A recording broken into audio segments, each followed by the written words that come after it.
We were discussing about the Dajjal, and we have identified the island to be the island of Britain. If we take the Syrian Sea or the Mediterranean Sea, there is only one island which is at about 1 month's journey, and that is the island of Britain. If you differ with me, then you cannot leave this room.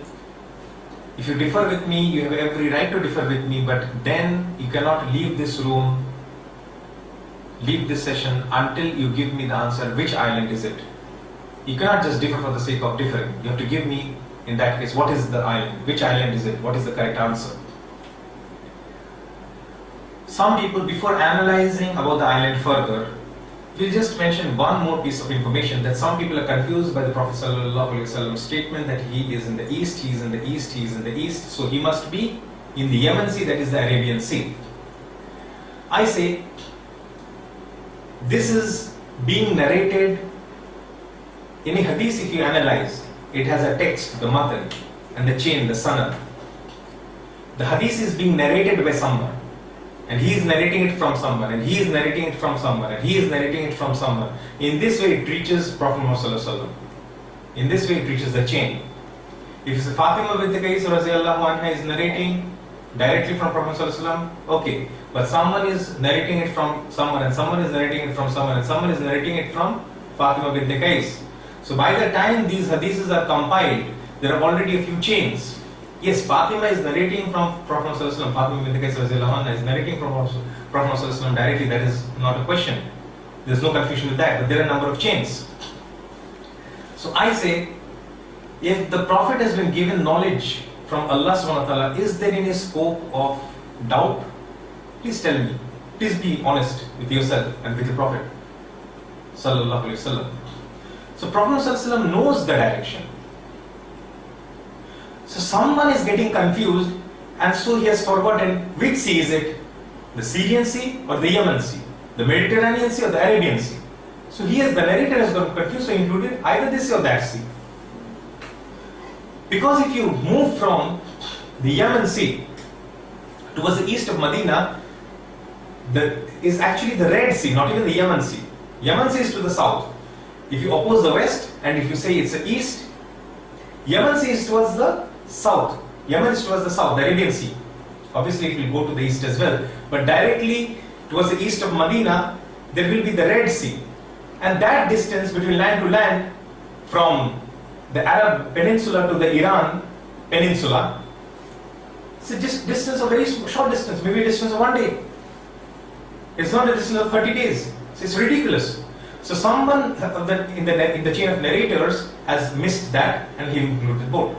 And what about the statement of Prophet ﷺ, he's in the east? That is in fact correct. There's no confusion with that. Because when the Dajjal will finally emerge, he will appear from the east. And he will appear, and people are confused with the statement also. Now there are different hadiths from the Prophet ﷺ in where in some hadiths he has said that he will emerge from Isfahan, some he will emerge from Khorasan, some he will pass between Sham and Iraq. Some he will be at Jerusalem, some he will be at Damascus. Fine. So some people, including some scholars, they have got confused, and so they have denied the subject as a whole. No Dajjal. And they have given very strange logic that since for the last 1300 years, so these scholars spoke some time back, some of these scholars, since 1300 years have passed and Dajjal has not emerged, so Dajjal will not emerge. What strange logic is that?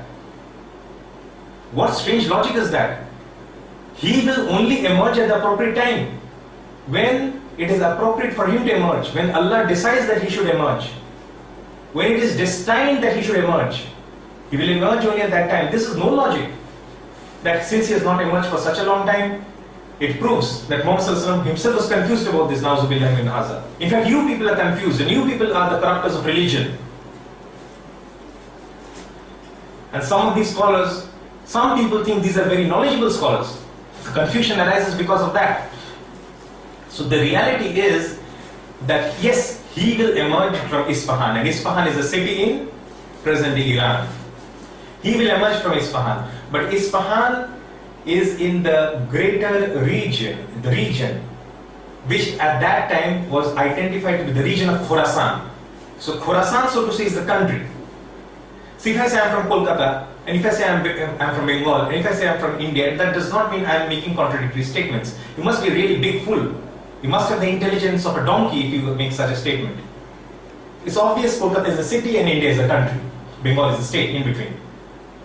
So he will emerge from Isfahan specific. If someone wanted to know the specific details, he gave the specific details. If someone wanted to have the general idea where will he from, so he's from Khorasan. And so what about between Syria and Iraq? It does not say he will emerge from Syria and Iraq, just as we have explained about Gog and Magog. The discrepancy, the text of the Quran and from the Hadith is different. And yet they are confused. And yet they deliberately distort and present and perpetrate confusion. And on the day of judgment, they should wait for the severest of punishments from Allah subhanahu wa ta'ala. So similarly, once he has emerged, he will travel in a route. What will he do? He will just static. He will create fitna. His mission is to rule the world from Jerusalem. That is his mission.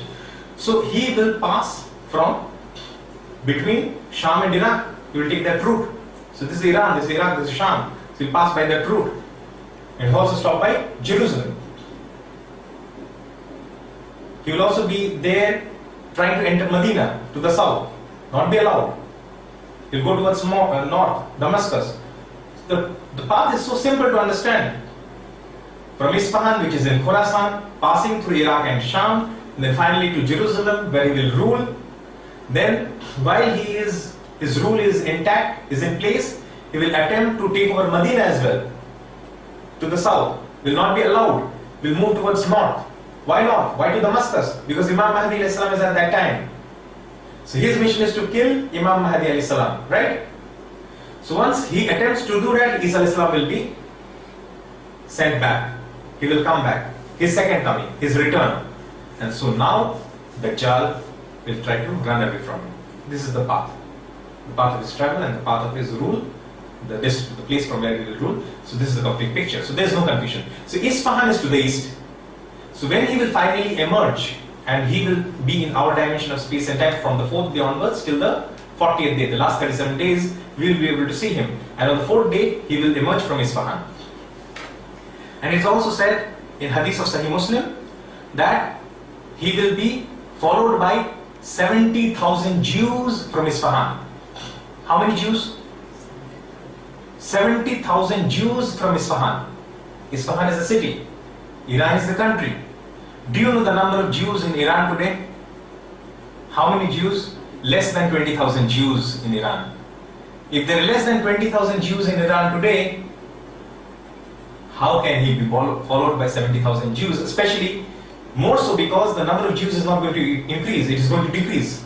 Because all the Jews are migrating to Jerusalem. What is your answer? What is the answer? The answer is that there are Jews who are hiding under the garb of Islam. Do you get that? And the Jews are waiting for the Messiah. They do not believe that Christ arrived and he is going to come back again. They're waiting for the Messiah because that was an impostor, a fraud. Na'uzubillah min haza, to them. And the Shia Muslims are waiting for the Mahdi. There's a convergence of interest.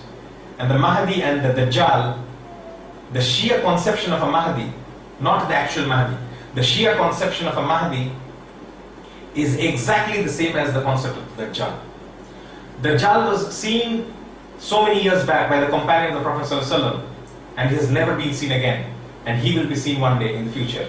And the Mahdi, the conception that is, he disappeared as a child, the 12th Imam, according to them, disappeared as a child, he's an occultation, and one day he will emerge. Don't you see the convergence of thought processes? A normal human being does not survive for that long, 800 years, not in this age. Yes, in that age, yes. Adam al-Islam lived for 930 years, Nuh al-Islam lived for 950 years, was his period of da'wah itself, his calling to Allah, calling people towards Allah. His call extended for 950 years, so add to it some 25 years. I don't know, add to it some years. That makes close to 1,000 years. In that age, yes, but not in this age anymore. The average lifespan is 60 to 70 years, 60 to 70 years. And even the Shia conception of the Mahdi, and by the way, I have nothing against the Shia. Yes, indeed, there will be among the Shia those who will follow the correct Mahdi, and they are our brothers. And indeed, amongst the Sunni, there will be those who will follow the correct Mahdi, alayhi salam, and they are our brothers. But just as among the Shia there are those who will follow the Dajjal, similarly there is among the Sunni who will be the followers of the Dajjal, and we should set things straight. We should set things straight. And the Saudi kingdom today, the Zionist kingdom of Saudi Arabia, the Zionist kingdom of Saudi Arabia is a very strong strategic ally of Israel. We'll come to that also. Okay. So Isfahan, in Isfahan, there are Jews who are hiding behind the garb of Islam.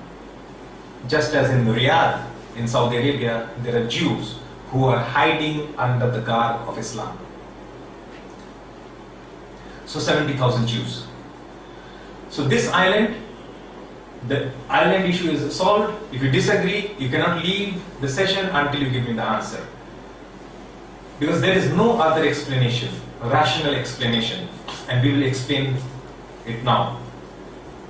The next point is that the coming or emergence of the Dajjal from the east has also been explained now. Okay. So now, yesterday we were trying to identify the dates. Hadith of Ibn Majah, 4055, Kitab al-Fitan Babul Ayat, that gave us the 10 signs. 4057, 2 hadiths from them. 4056 is basically a repetition of the hadith of 4055.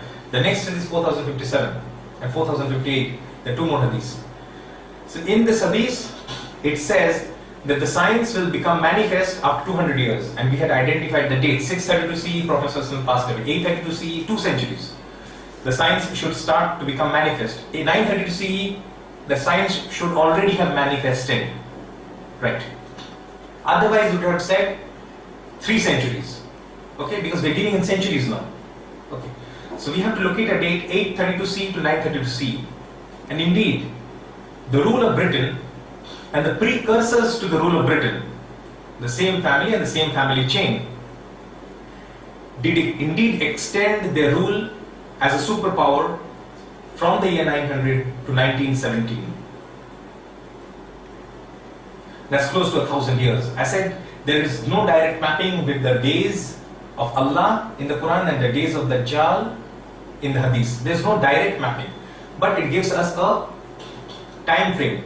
First day is long, second day is shorter, third day is shortest. Second day is as if 1 month, compared to 1 year, 1/12. Third day is even shorter, compared to 1 month, 1/4. Okay. So now, Dajjal has helped the island of Great Britain. His thinking has helped the ruling elite of the Great Britain to extend their rule as a superpower for 1,000 years. In 1917, something strange happens. Britain was a superpower. A superpower should remain a superpower. But something strange happens and America becomes a superpower. For no obvious reason, for no rational explanation, except for the fact that Dajjal is now entering into his second day. And it is his planning that he is helping America to become the next superpower. So America will rule. So 1 day like a year is actually 1,000 years. As I said, no direct mapping. The second day will be 1/12 of 1,000 years. How much is that? Please do the calculation for me. 1 day like a week, 1 day like a month. 1/12 of 1,000 years. Please do the calculation for me. 83 years approximately. Approximately 83 years. So, the next 83 years, from 1917 to 2001, America rules as the superpower. And now it is time for Dajjal to enter the third phase, third dimension.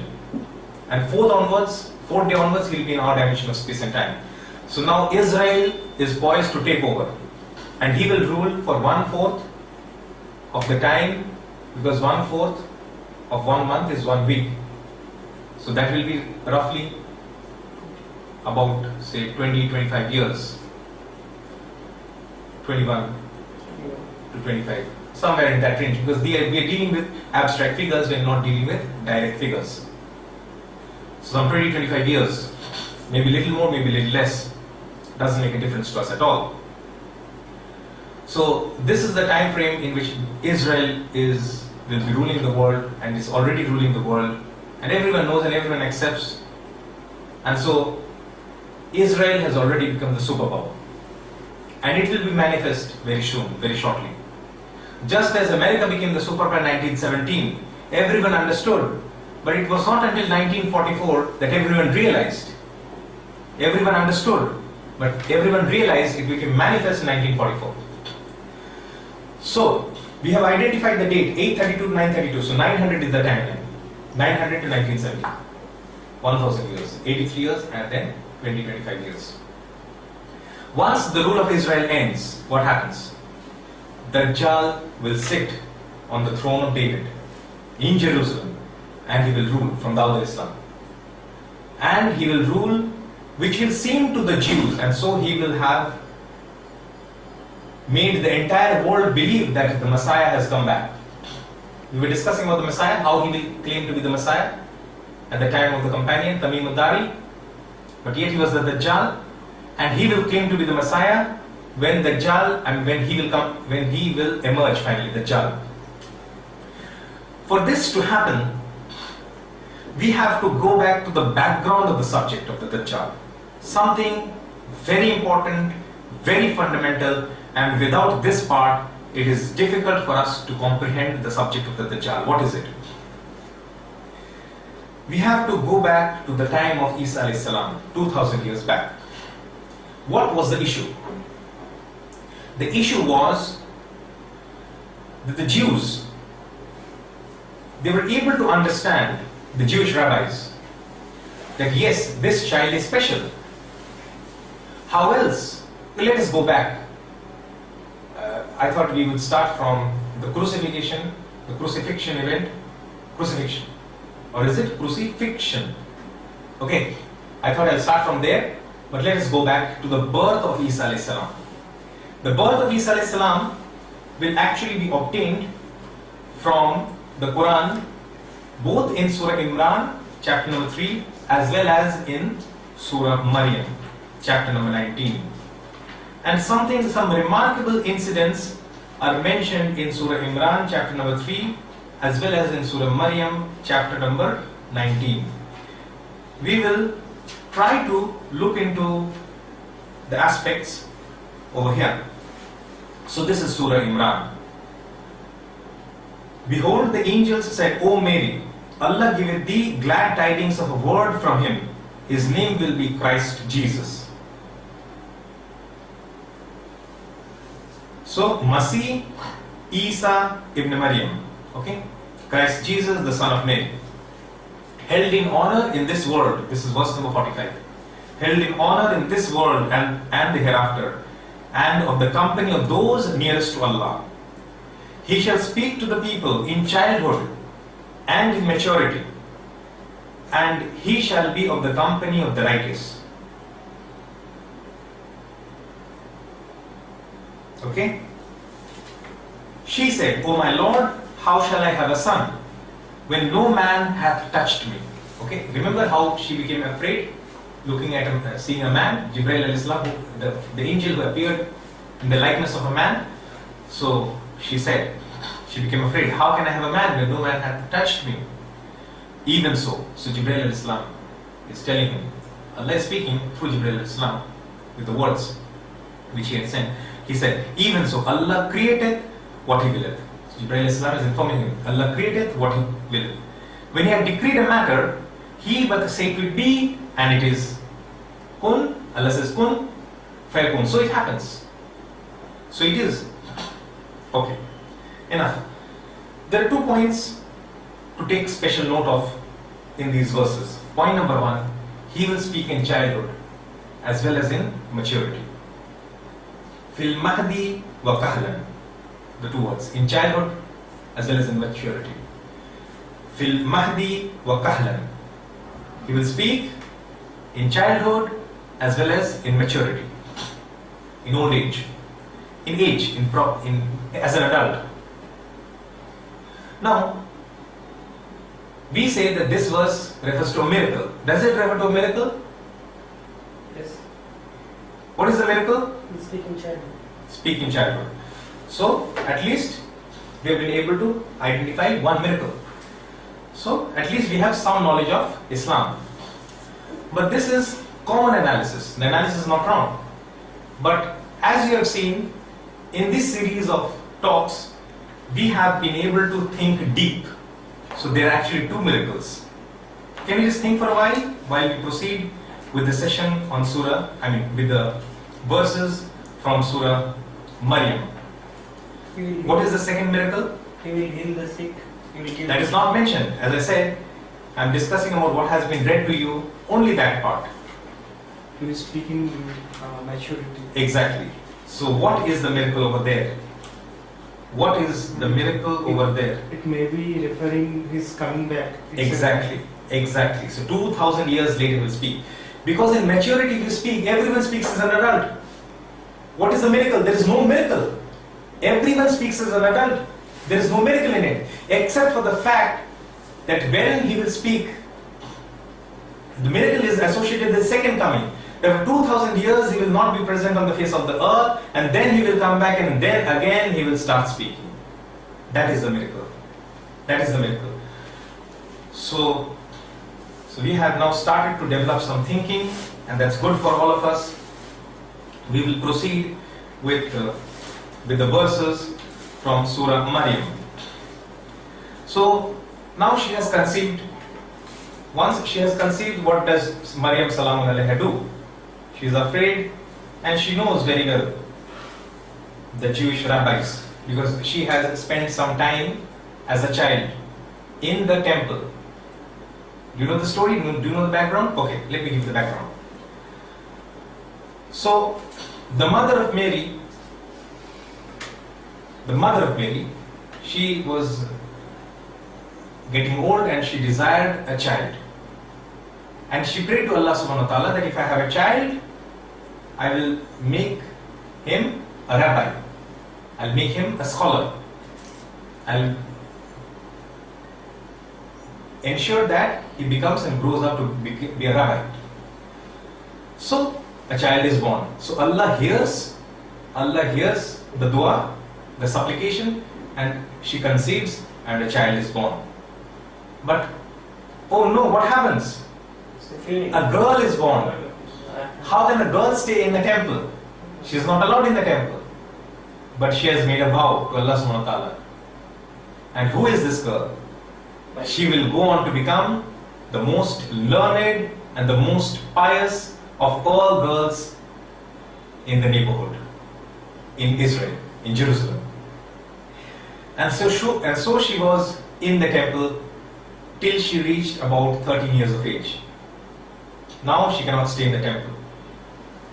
You can understand, for the biological changes in her body, she will have her cycles, monthly cycles, and so she cannot stay in the temple anymore. So she comes back to her parents' home. Now, she has conceived a 13-year-old baby, 12-year-old baby, not baby, sorry, a 13-year-old girl, 12-year, 13-year-old girl. She has conceived, and she knows there will be the people will raise a hue and cry, and so she screens herself and moves away to a distant place, and there the pregnancy matures and finally the child is born. So now this is that incident. So she conceived him and she retired with him to a remote place. And the pains of childbirth, actually the supplication of the mother of Jesus will be, the supplication of the mother of Mary will be fulfilled not through her child but through her daughter's son. Okay? So Allah hears the supplication also and answers that also, but she'll have to wait. Okay. And the pains of childbirth drove her to the trunk of a palm tree. She cried in her anguish. Imagine, all by herself, alone, in her anguish. Would that I had died before this. Would that I had been a thing forgotten. This is in horror. What to do now? What to do with the child? People will allege. And yet she knows that she is sinless. No man has touched him. And the promise of Allah is being fulfilled, as had been conveyed to her by Jibreel alayhi salam. But a voice. Now, this verse is another. I showed you today how a translation which is translated in a manner, all the translators are copying. I showed you today itself. In between the break between the sessions on Gog and Magog and the Dajjal. Now, this verse is translated with a lot of brackets in between. Brackets means what? Assumptions. Assumption means your thought processes. The Quran is best represented and best preserved by trying to literally translate what it conveys and preserving the essence, right? Do not manipulate it to fill in your thought processes, because it can be wrong. And more times, more often than not, it does become wrong. So don't take any chances. Try to adhere to it as truly as possible. So let me give you the translation with the brackets and then ask you something. But a voice cried to her from beneath the palm tree, the angel, grieve not, for thy Lord hath provided a rivulet beneath thee, and shake towards thyself the trunk of the palm tree. So the angel is now speaking. Okay? The palm tree, and shake towards thyself the trunk of the palm tree, it will let fall fresh ripe dates upon thee, and eat and drink, and cool thine eye. And if thou dost see any man, say, I have vowed a fast to Allah the most gracious. And this day I will enter into no talk with any human being. At length she brought the babe to her people, carrying him in her arms. Had it been a child of sin, what would a mother do? Kill the baby or leave it somewhere. Every day it comes in the news. Recently, in China, a baby found in the sewage, a 2-day-old baby. Imagine the heart of these beasts who appear as human beings. And they're indeed human beings, but they have the hearts of beasts. So the Prophet ﷺ said in the hadith that they will appear like human beings or sheep, but they'll have the hearts of wolves. These are the people. A mother throwing the baby in the sewage, through the toilet pan sewage, imagine. It's a miracle of Allah subhanahu wa ta'ala that the child survived, because the baby is very flexible. Imagine how small that pipe is. The toilet, and the child managed to pass by, and she forced it through with water, and then 2 days later the pipe was cut and she was recovered. And this was, I think, that because of the complaints of some neighbors that they're hearing the crying of a child. And then then the baby was recovered. Imagine the hearts of these ladies, the mother. Imagine. And why did she do that? Because it was a child of sin. Otherwise, you will not do that. Even if it is a child of sin, many times you don't do that. But, I mean, if you will only do such a thing if it is a child of sin. For your own baby, will you do that? No. For a legitimate child, will you do that? No. You will do that only if it is a child of sin. So, she did not do that. This is a proof in itself. This should have opened the eyes of the Jews and the rabbis, that she is carrying the baby in front of her, not behind her. She is carrying it back home, because she had screened herself at a distant land, so no one knew that she had become pregnant, except for Allah and herself and Jibreel alayhi salam. Okay, at length she brought the babe to her people, carrying him in her arms, and they said, O Mary, truly a strange thing has thou brought. O sister of Harun, thy father was not a man of evil, nor thy mother a woman unchaste. But she pointed to the babe. Okay, again I like to clear confusion. Here, Musa alayhi salam His elder brother was Harun alayhi salam. And they had a sister, and that sister was named Maryam. Okay. And Musa alayhi salam's father's name was Imran. In the Bible you find the name Amram. Basically, the Arabic is Imran. And the mother of Jesus, Maryam, mother of Jesus, Maryam's father is also Imran. So the surah, chapter number 3, Surah Imran. So Musa alayhi salam's father, Imran. So his brother, Harun alayhi salam's father, Imran. Musa alayhi salam's sister, Maryam. Maryam, the sister of Musa, her father, Imran. So these people, the Christians, they say that you Muslims don't even know history, and you want us to teach theology. You want us to learn the concept of God from you. So they have caused a confusion, and sometimes Muslims are confused. Because everyone knows, we know that Musa alayhi salam and Isa alayhi salam, their period was roughly 1200, some say more than that, years. So you don't know history and you're teaching us theology. What is the issue? It's so simple. So many people have the same name. So many people have the same name. Does the name itself make them the same? Identical? No. Two different persons are being referred to with separate historical identities. You get the point? It solves the matter. Two different persons having the same name, separated in history. What is the issue with you? Okay, so they will say, okay, here it refers to the sister of Harun. It's a custom, Jewish custom. Son of David. How come Jesus, peace be upon him, become the son of David? Son of Dawud al-Islam. Jesus was born much later. It's a way of speaking which the Jews did and which the Arabs also do, and it's common to both because it's the Abrahamic traditions and all the Semitic languages and Arabic and Aramaic and Hebrew. Aramaic, by the way, Musa al-Islam spoke Hebrew. Isa al-Islam did not speak Hebrew, he spoke Aramaic, a language in between Hebrew and Arabic. And Muhammad al-Islam spoke Arabic. So, this is as true or as false as your statement in the Bible. This is a rubbish statement. If this is rubbish, your Bible is more rubbish. It gives two separate genealogies of Jesus, peace be upon him. It refers to him as the son of David, when he was separated by generations, and so it's the sister of Harun. So this is a way of speaking. O sister of Harun. Okay. Oh, sister of Harun. From the descendants of Harun alayhi salam. Talking to mother of Maryam. Yes. O sister of Harun.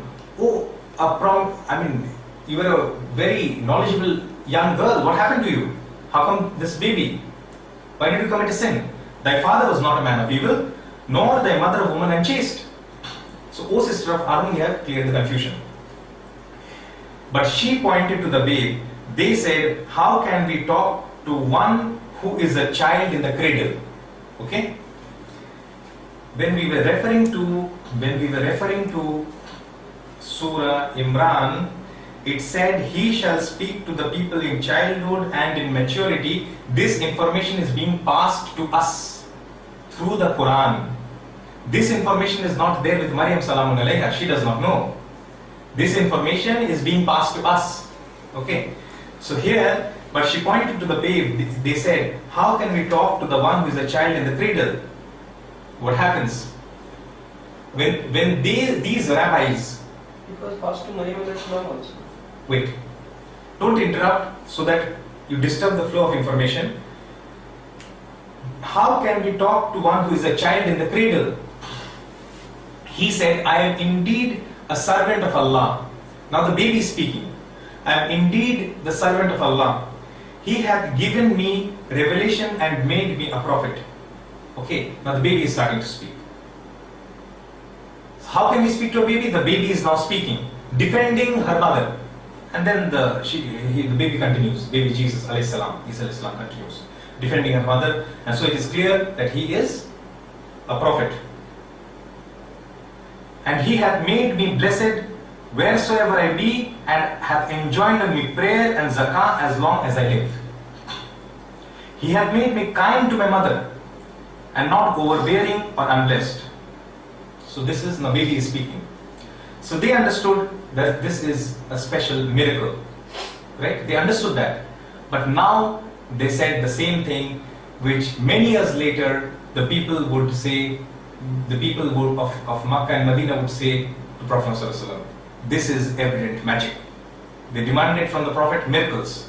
And when the Prophet did show miracles, they said this is evident magic.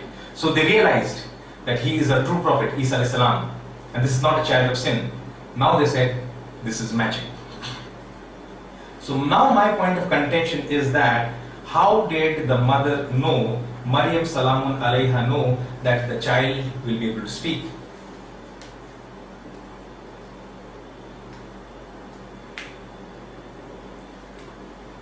Okay? He was saying that maybe that message was passed to Maryam Salamun alayha also. Right? Your argument, the brother's argument is that that message which is passed to us, it was also passed to Maryam Salamun alayha. So she knew. I say this statement to you, even if you agree with this statement, it will take you back to a time when the world itself did not exist. I mean, when humanity did not exist on this world. Let us go back to Jannah. Adam alayhi salam is there, Hawa salamun alayha is there, and Iblis has come to them. Previously, Allah had warned them, do not come near this tree. Do not eat of the fruit of this tree. Okay? Allah had warned, Allah had passed the message directly to Adam alayhi salam, right or wrong? But Satan caused confusion. Oh, do you know why Allah has prevented you from eating the fruit? Lest you become immortal, like angels. So the desire to become immortal is there in the heart of the man. I wish I could be immortal, no death. But Allah says, "Kullu nafsin zaiqatul maut." Everyone shall taste death. Right? So Allah Himself had conveyed to Adam alayhi salam, do not eat the fruit. Allah Himself had conveyed to both Adam and Hawa alayhi salam, do not eat the fruit. So how did they get distracted by Shaitan, Iblis? How did they get distracted? Interesting things, right? Did they intend to do the same? No. There was no intention. They forgotten. So even if you are told something, is it possibly everything you remember? No. Even it was told to Maryam, Salamun alayha, Jibreel Islam speaking, and imagine the state in which she is. She is arguing, how can I have a child? And Jibreel Islam is speaking, continuously giving her information. Do you think she will be able to retain that information? No. In that case, my question to you is, how did she know that the child can speak? The answer you will not be able to give me. Do you know why? Because I told you that I will present to you the translation with the brackets. Because I am not reading, okay, bracket start bracket, I am not reading that way. So that is how they have translated. So when we do that, we have distorted the meaning to such an extent that we are not able to combine and conciliate between the two. And so we think, okay, that is the reason how she came to know. That is not the reason how she came to know. I will once again read to you from the passage, again the distorted translation, and then inshallah I'll give you the correct translation. But a voice cried to her from beneath the palm tree. The angel, okay? Grieve not, for thy Lord hath provided a rivulet beneath thee. Did you get it? The angel is within the bracket. The angel is not speaking to Maryam Salamun alayha. When it is suggested that it is the angel, we think it is Jibreel alayhi salam or Jibreel alayhi salam who is speaking to her. If Jibreel alayhi salam speaks these, it will not make a difference to the story except for the fact that Maryam Salamun alayha could not have known that the baby could speak. Okay, you're getting the point. The second point is that when an angel is speaking, we always picturize this is a natural tendency which comes to our heart automatically. Okay, the angel is speaking from above, not from beneath the palm tree. Right or wrong? No, it's Jesus who is speaking. Okay, I've given you the explanation, I'm making it easy for you. It is becoming easy for you to understand. It's good. It's good that all of us are understanding. There's no point that my purpose is not that no one should understand. My purpose is to explain to you in such a way that we should understand, we should be capable to explain to others. That is why we are taking some time. So if it was an angel, it should have spoken from above. Why go beneath the palm tree? No reason. But a voice cried to her. The voice is also within the bracket. The palm tree is also within the bracket. But cried to her from beneath. Now the understanding is the baby is born and the baby Jesus is crying and telling his mother from beneath it. Grieve not. Don't feel saddened. She is saddened that what should I do with this child now and how should I manage alone? Grieve not. For thy Lord hath provided a rivulet beneath the tree. He is instructing his mother. I am not a burden to my mother. Okay. So from the tree there's a rivulet also with which you can wash yourself, which you can freshen yourself and shake towards thyself the trunk of the palm tree, the dates. So the dates will give you strength. The date is a complete food in itself. Instructions are coming. This is a baby who is a prophet since childhood. Okay? Muhammad Sallallahu Alaihi Wasallam became a prophet. When did he become a prophet? Let's deal with it also. Prophet Muhammad Sallallahu Alaihi Wasallam became a prophet at the age of 40 years. When he heard the first revelation. Iqra, chapter number 96, surah 96 verses 1 to 5. Iqra bismi rabbika allazi khalaq, khalaqal insana min alaq, Iqra wa rabbukal akram, allazi allama bil qalam, allama al insana ma lam ya'lam. Okay? When did Prophet Sallallahu Alaihi Wasallam become a Rasul? Interesting. Risala did not start immediately when he became a prophet. Interesting, isn't it? We think the prophet and the messenger almost synonymous. The duties and responsibilities are a bit different. We will not discuss that. We don't have time for that. Second surah was revealed is Surah Qalam, Surah Noon, chapter 68. Third surah was revealed, Surah Muzammil, Ya Ayyuhal Muzammil, chapter 73. Fourth surah was revealed, Surah Muddassir, Ya Ayyuhal Muddassir, Ya Ayyuhal Muddassir Kum Fanzir. Okay? O you enwrapped in a mantle, O you covered up in a mantle, a cloth. Prophet ﷺ was in a state of fear when he started to hear the revelations. So he came back home and told Khadija, cover me up, and it continued. So now instruction is being given. Qum, come from Qiyam, stand up, stand, fa'anzir, and then warn people and start the warning. So now he is being given the responsibility of Risala. So now he's become a messenger. Intricate things which you never hear, which you never know. This is the beauty of Islam. And that does not mean, each prophet and messenger has specialities associated with themselves. That does not make someone greater than the other, and so that people should fight. Each one has been given specialities.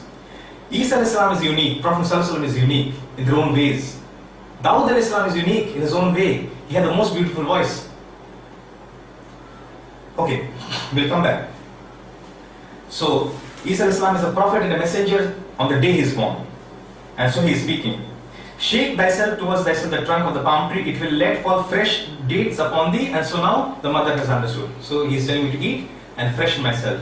So eat and drink and cool thine eyes. Cool thine eyes both with the water and by looking at me. Be contented, both ways, both the meanings are applicable. And if dost thou see any man, instruction is coming. If you see any man, now I can speak, I can defend you. If you see any man, you keep shut. Not in a bad sense. You indicate to them that I have vowed a fast, I cannot talk. Because the fasting at that time of the Mosaic law, the law in the Torah was that you cannot even speak. It's made easy for us. We should abstain from eating, drinking and relationship with the wife. Okay, smoking is obviously haram, so there's no question of smoking. So smoking is prohibited for all times, not just for the month of Ramadan. Okay, because the instruction is not there, some people I see they smoke. Smoking is not prohibited. Fool, why should we prohibit it separately for the month of Ramadan? It's prohibited for all times. I've seen such people. Amazing logic these people are. These people are geniuses. And these geniuses will find their way in the hellfire. Okay.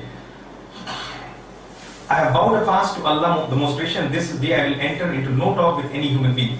And at length, she brought the babe to her people, carrying him in her arms. They said, "Oh Mary, truly a strange thing has the word." Yes, indeed, it's a strange thing. Because now you wait, the babe is going to speak. So at that, when they alleged that your father was a good man, your mother was a good man, they were not bad people, what have you done?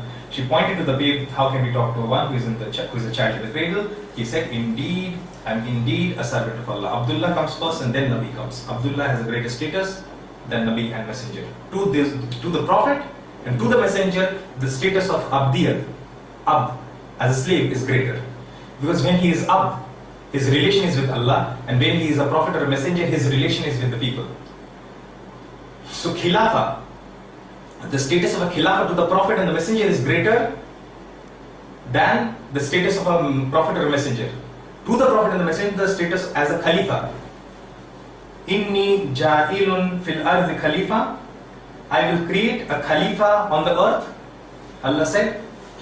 So the status of a Khalifa, all prophets and messengers are Khalifa. We will discuss it in more details during our session on the on Islam and the political order, inshallah. So the status of a Khalifa is more than the status of a prophet or a messenger to the prophet or the messenger himself, because he is the Khalifa of Allah and he is the prophet of the people and the messenger of the people. I am indeed a servant of Allah, and then the baby speaks and defends the mother. So now we have understood the context.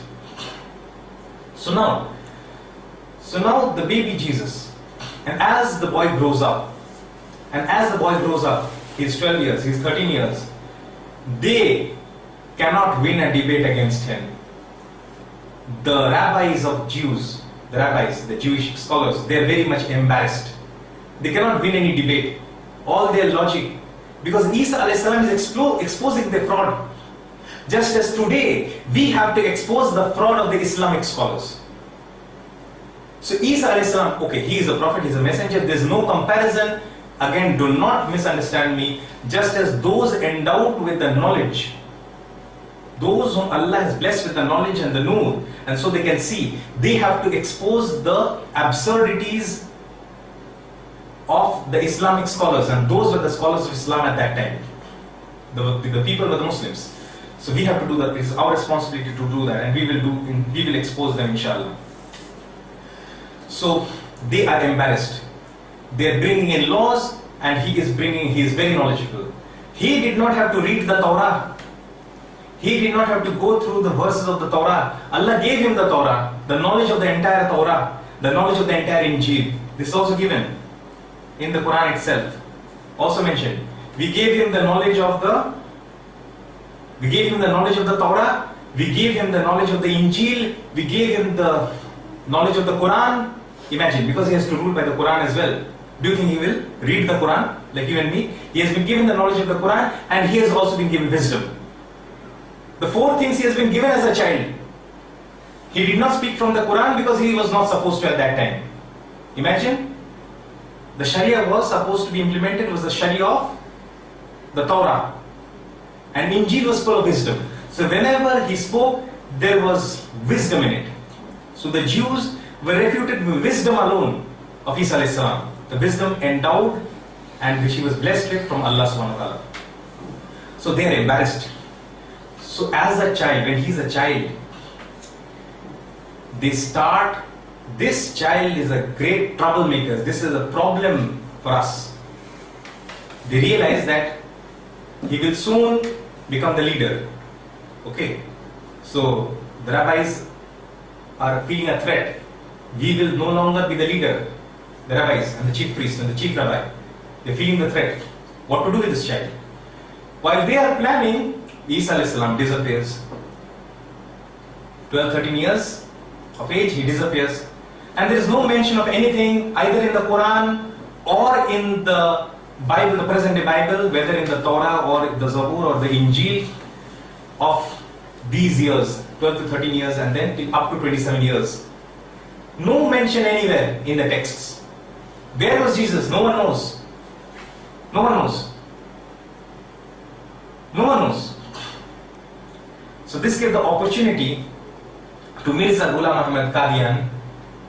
This gave the opportunity, because every scripture is silent about it, for him to fabricate new history.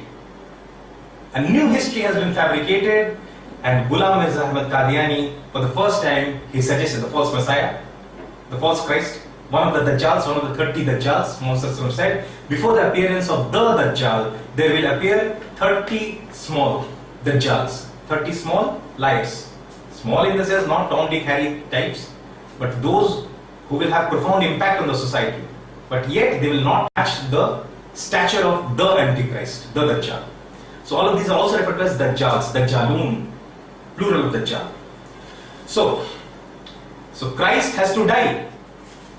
So he created a new history. Christ died in Kashmir. He is buried in Kashmir. So if Christ died in Kashmir and is buried in Kashmir, so he cannot return in his bodily form. So now the path is easy for me to claim that I am the Messiah. Did you get it? So Mirza Ghulam Ahmad of Qadian, the false prophet of the 19th century, 18 something, that was the period, and it rolled over to 1900s also. So he is the son of a Punjabi woman. He is not Ibn Maryam. So he cannot claim to be the Messiah. If he has to lay claim to be the Messiah, the Masih, Jesus, his second coming, then the first Christ, the original Masih, has to die.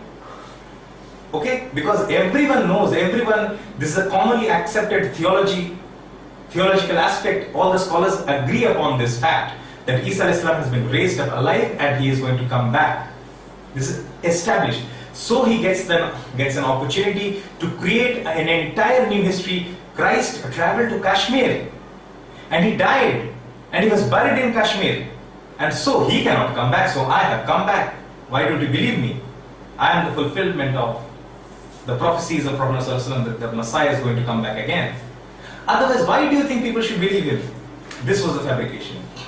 Yesterday, after the sessions we were discussing, and someone raised the issue that there is a hadith that a man will do good works all his life and then he will do something bad, because we're dealing with translation, it's difficult for us to understand. He will do something bad and all his efforts and good deeds will be wasted and he will be in hellfire.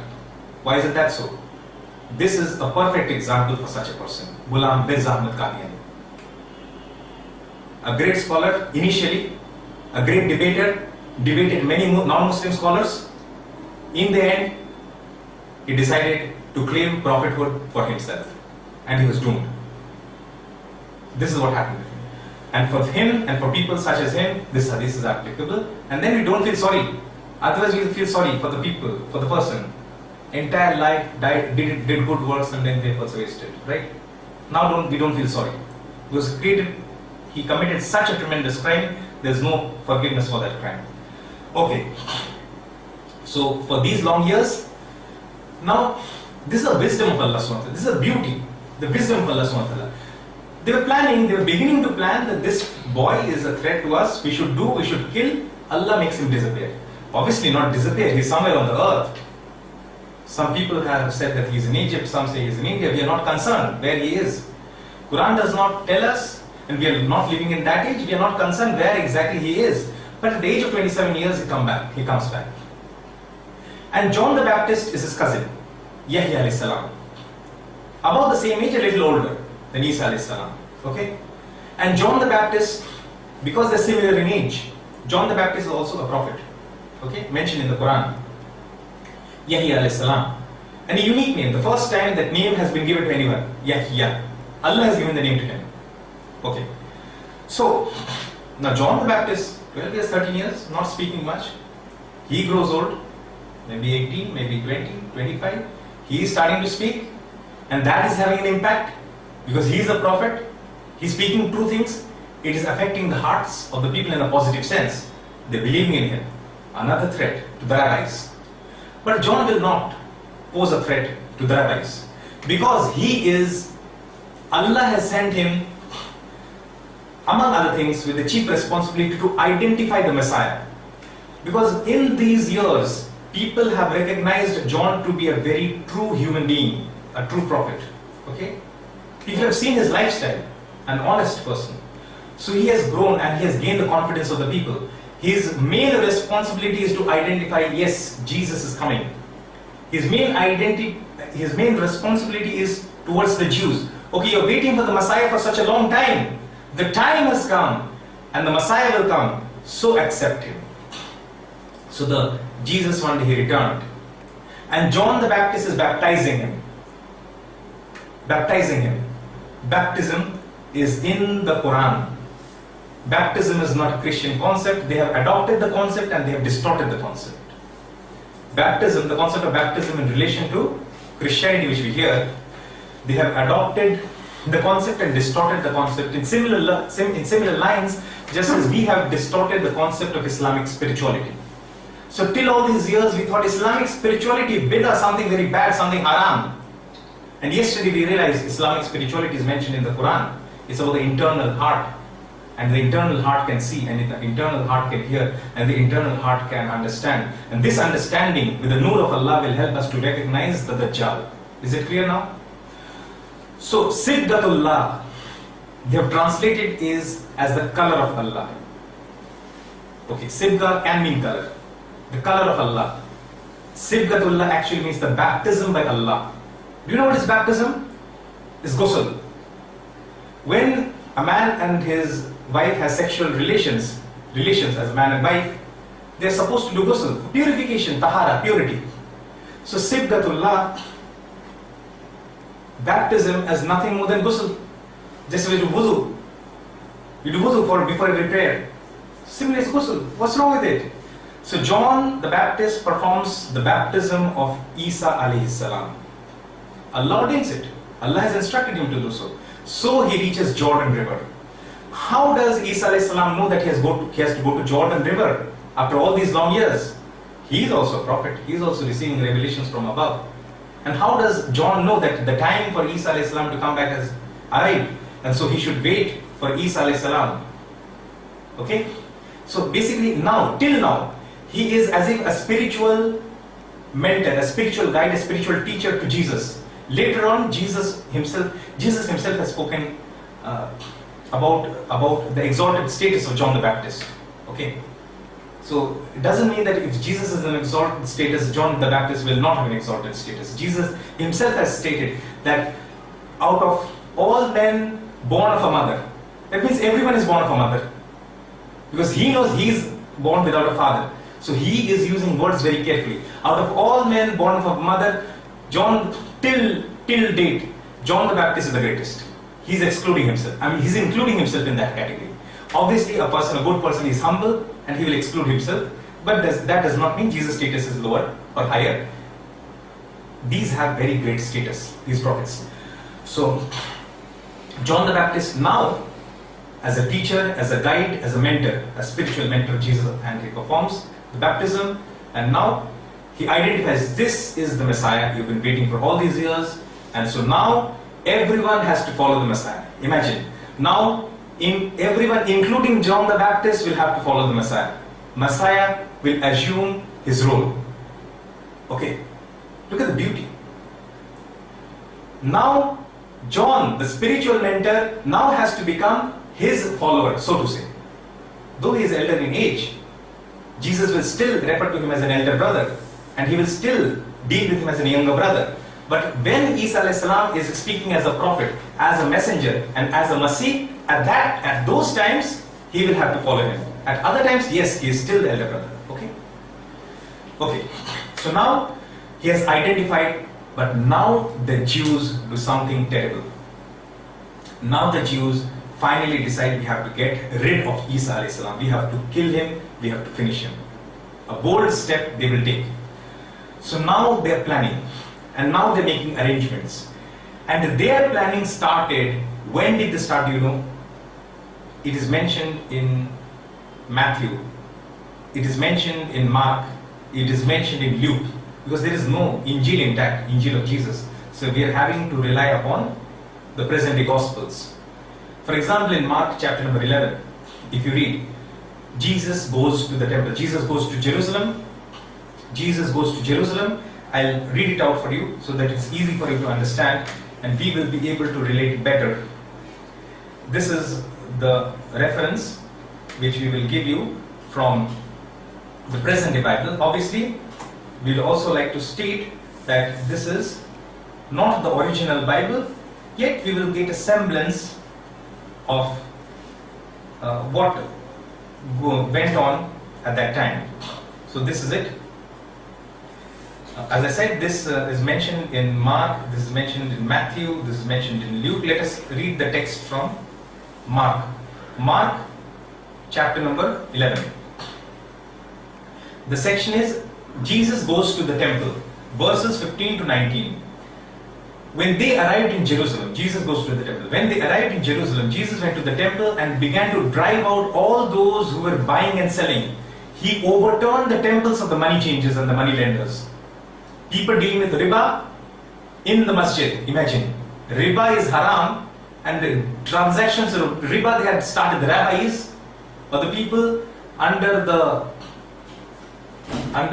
grant of the rabbis, under the permission of the rabbis, like fatwa today. Fatwa is easy. Fatwa easy. It comes at rupees 100, sometimes less than that, sometimes more than that, depending on the status which the people think he has acquired. Okay. So they're dealing with riba transactions inside the masjid. And what does Jesus do? And the stools of those who sold pigeons. And he would not let anyone carry anything through the temple courtyards. He then taught the people. It is written in the scriptures that God said, my temple will be called a house of prayer for the people of all nations. My house is a house of prayer for the people of all nations. But you turned it into a den of thieves. A den of thieves you made it into. And so, the chief priests and the teachers of the law heard of this.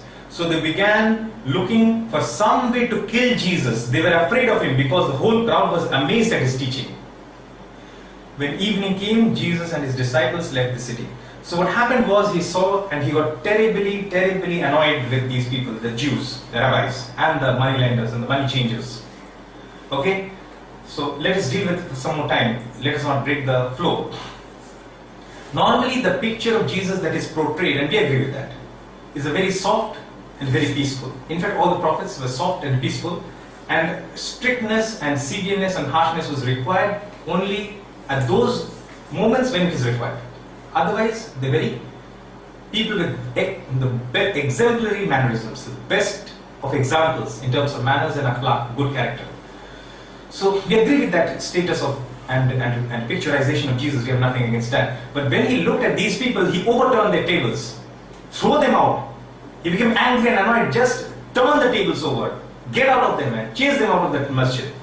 So this is what we should do when we see something which is a grave offense. And riba is the greatest offense after shirk mentioned in the Quran. We will deal with that in the economic session.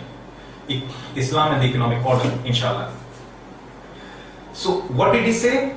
The rabbis, the chief priests, and the teachers and the doctors of the law, those who teach the law to others. Just as today some people, they think they teach the scriptures, the Quran to others, but they in fact deviate others from the right path. They have made riba permissible. These devils, we should recognize these devils and shaitans among men who appear as Islamic scholars today. Okay, so riba. And these people, the rabbis, they started to plot against Jesus. And they were looking for ways and means to kill him. So, he was teaching the law always. Jesus was teaching the Torah and the law always. But they started their conspiracy to kill Jesus when he attacked the very foundation of shirk and kufr. And the foundation of shirk and kufr is based on the foundations of riba. Economics. If we do not understand economics, we will never understand Islam. If you have not studied economics, the scholars of Islam, if you claim to be scholars, still you should go and study economics, come back to the Quran and then teach the Quran to others. Okay. So now these are plotting to kill Jesus. Exactly the same thing will be replicated in this age. Is being replicated in this age. The Jews at that time wanted to kill Jesus, but they did not want to kill him by themselves. Handful of Jews go and kill him, they did not want to do that. Rather, they wanted to do it through the government. And it was a Roman governor, Pontius Pilate. Roman government. It was yet mushrik, pagan. Okay? So, they told him that kill Jesus and they did not find anything so that they could bring, so to say, a charge sheet against him, a warrant against him. They said, why should we kill Jesus? And then they started plotting, and finally they forced them to crucify him. And then what happened is what happened. Probably we'll come to what happened on the cross in the session in Islam and the political order when we have to come back to this subject. Okay? So, now they are plotting to kill him. Okay, so now what does Allah say? Barrafahu illahu ilayhi. Chapter number 4, verse number 157 and 158. Allah raised him up unto himself. Yesterday we dealt with this verse, I guess. Yes, I think we dealt with this. وَقَوْلِهِمْ إِنَّ قَتَلْنَا الْمَسِيحِ ابْنَ مَرْيَمَ رَسُولُ اللَّهِ. Right? You remember? So verse number 158. بَرَّفَاهُ اللَّهُ إِلَيْهِ. May Allah raised him unto himself. Okay? And he will come back. How will the Dajjal be able to deceive the people and claim, once again, just as he claimed to Tamim al-Dari that he is the Messiah? If he has to do that, we know that Isa a.s. will come back again. He will return in his second coming. His second coming, right? We agree with that. If Dajjal will come up, if he is to come after that, then people will not be deviated by his fitna. Because fitna cannot be there if the true Messiah is there. The fitna is only possible as long as the world is devoid of any prophet. So that there is no one who can guide people in an absolute sense. Yes, there are people who can show you the way. But in an absolute sense, 100%, there is no one. Anyone who claims, you should know for certain that he is a false person, right? 100% no one, not possible. That is only for the prophets. And also for the Imam al-Mahdi alayhi salam, because of the special mention which Muhammad gave to him. And obviously it is through the blessings of Allah subhanahu wa ta'ala and Imam Mahdi alayhi salam. Okay, so if he has to spread his fitna, and the greatest fitna, he has to emerge and reappear. Okay, he appeared to Tamim al-Dari, he has to appear before the day of judgment, before these two people, before Imam Mahdi alayhi salam and Isa alayhi salam. And if he comes back and he manages to fool the people, then people will accept him on a global level, on a global scale, that yes, the Messiah has come back. And the Jews will think, yes, the Messiah has come back. So that was not the Messiah. This is the Messiah. Why? Again, we have to go back to the crucifixion. We know that the allegation was that he is a bastard, na'uzubillah min haza, or na'uzubillah min haza, right? He is not a bastard. He is a creation of Allah, from his word, a word from him. And his similitude is like that of Adam al-Islam, born without father and mother. Okay. And there are prophecies in Torah. Okay. Even today we can read it, though it is not in the pure preserved form, but we have the verses, still we have the verses. In the Torah, it is mentioned. What is mentioned in the Torah? For example, in 1 Chronicles, as well as in Isaiah, etc., it is mentioned that Jesus will rule from the throne of David, that is Dawud alayhi salam. Okay? That is from Jerusalem. And it will be a rule which will seem to be eternal. It will be a rule which will seem to be eternal. But now, the Messiah is dead in front of our own eyes. Okay? Or so the Jews thought. The Jews thought that this person was a fraud. But he was not a fraud. That was the belief. So they thought, now we have put him on the cross. And now we have crucified him. Now he's dead. Even the Christians say that, even the Christians think that he's dead and then he's resurrected. He is dead, he's buried, and he's resurrected. The Christians think that they have managed to kill our God, so they're against the Jews, and the Jews are happy because they have crucified the impostor, the fraud. If he has been crucified in front of their very own eyes, and he did not rule the world from Jerusalem, he could not have been the Messiah. Did you get the point? He was supposed, Old Testament, Torah, older from the time period of Isa alayhi salam. At that time these prophecies are there. The Messiah will come and he will rule from Jerusalem, he will rule the whole world. With a rule which is eternal.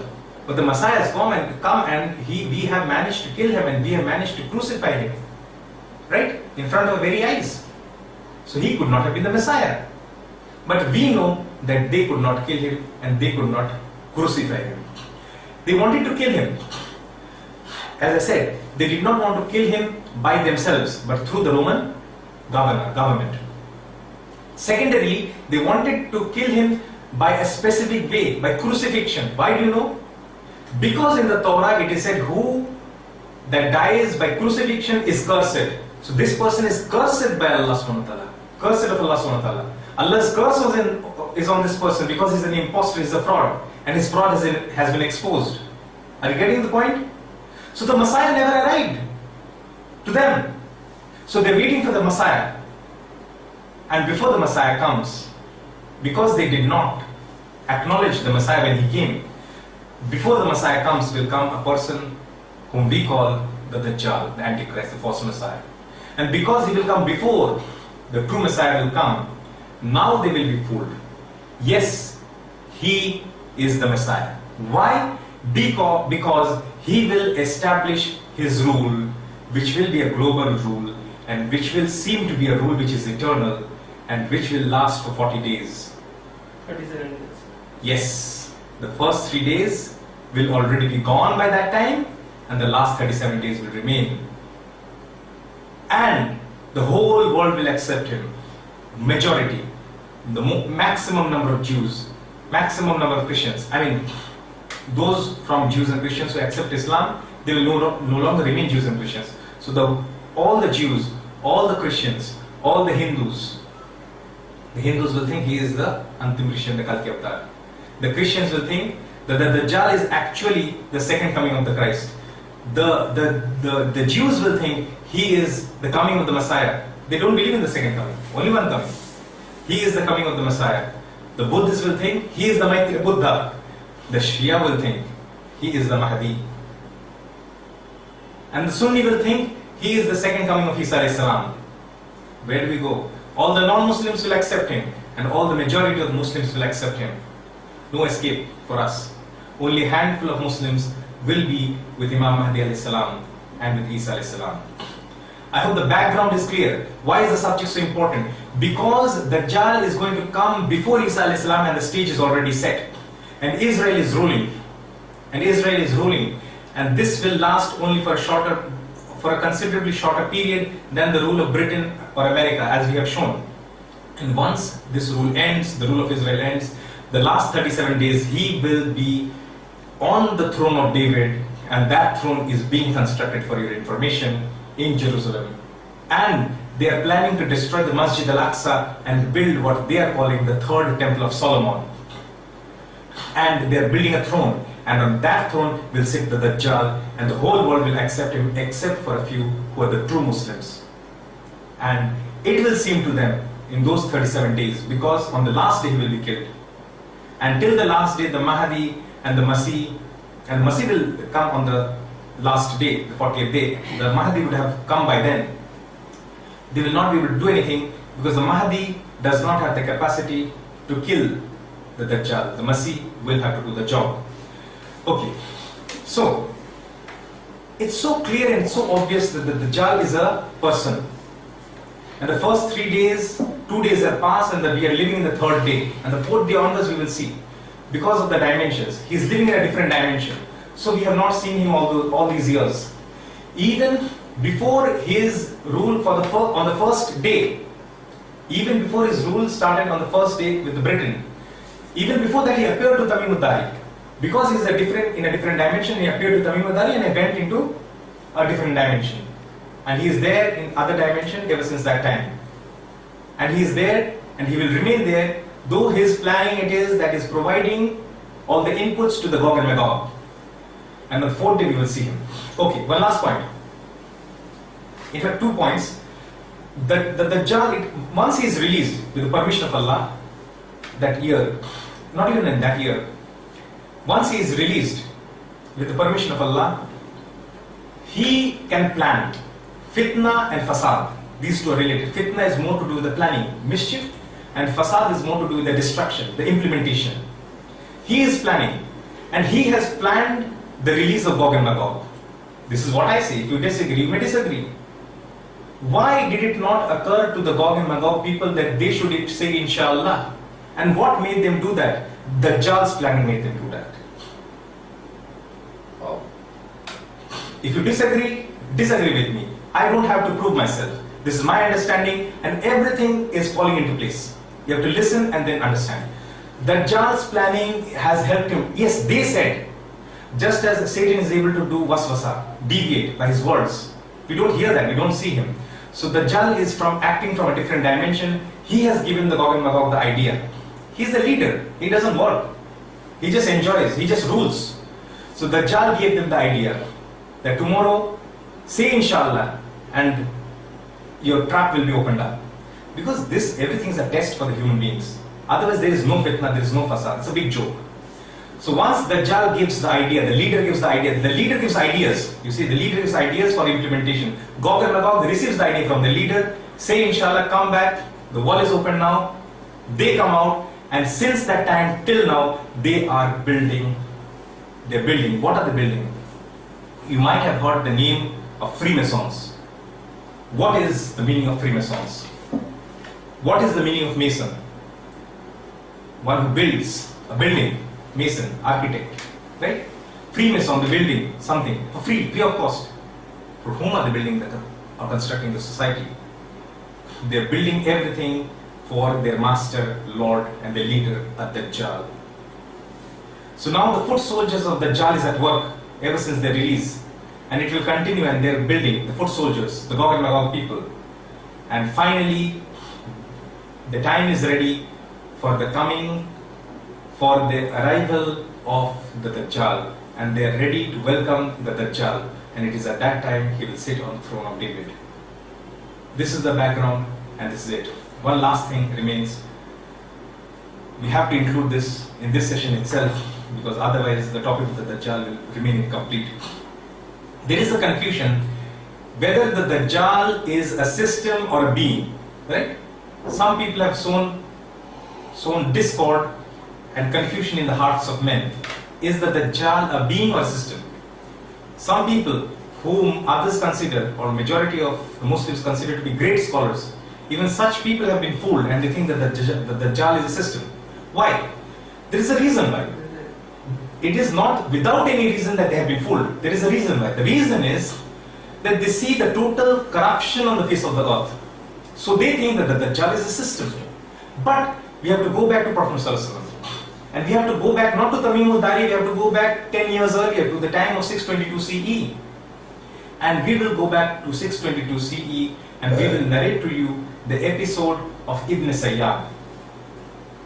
And we will deal with Ibn Sayyad after a short break, inshallah. Wa akhiru da'wana and alhamdulillahi rabbil alameen.